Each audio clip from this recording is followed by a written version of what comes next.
Boys and girls, I'm sure you've seen on the news or you've heard about what's happening in Ukraine.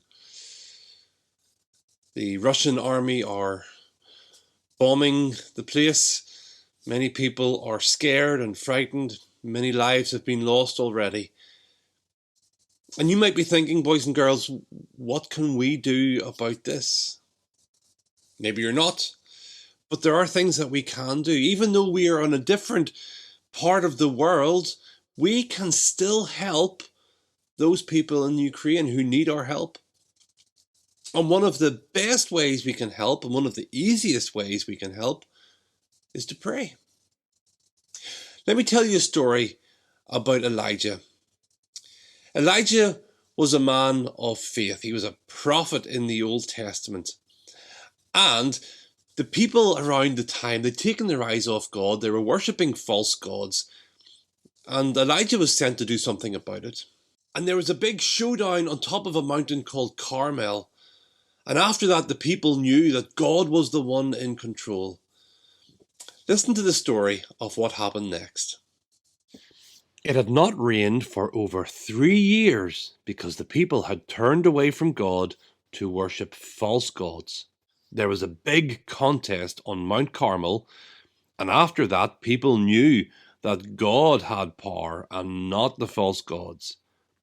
Elijah knew that God had promised to send rain, and he told King Ahab, "Go, eat and drink, for there is the sound of a heavy rain." Then Elijah climbed to the top of Mount Carmel with his servant. He bent down onto the ground, put his face between his knees, and he prayed for rain. "Go and look towards the sea," Elijah told his servant. So the servant went up and looked, but he couldn't see any sign of rain. "There is nothing there," the servant reported.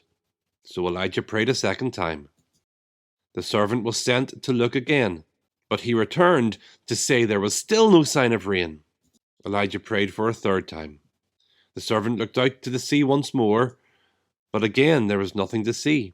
Elijah prayed for a fourth time, but there was still no answer to his prayer for rain. Elijah continued to pray for a fifth time. The servant searched the sky again, but there was no sign of rain. Elijah was not prepared to give up. God promised to send rain when Elijah asked. Was God going to keep his promise? Elijah prayed for a sixth time, and still there was no rain. Then he prayed for a seventh time, and when the servant climbed up to look out to sea, suddenly he noticed a small cloud about the size of a man's fist rising out of the sea. He rushed back to tell Elijah the good news. Elijah knew God had answered his prayer and had a message for King Ahab. "Hitch up your chariot and go down the mountain before the rain stops you." The sky grew black with clouds, the wind rose, and heavy rain started falling. King Ahab quickly rode off in his chariot. The power of the Lord came on Elijah, and tucking his cloak into his belt, he ran ahead of Ahab all the way to Jezreel. It was about the same distance as a marathon run.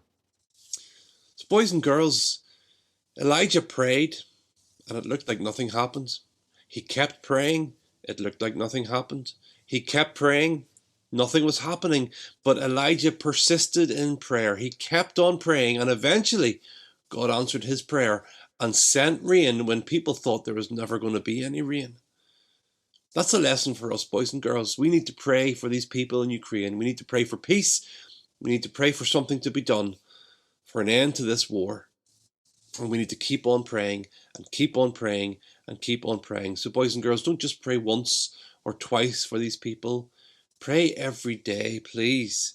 Join with us all in this church as we pray every day, all the time, to pray for peace and for an end to this war. That's how you can help these people in Ukraine who desperately need our help.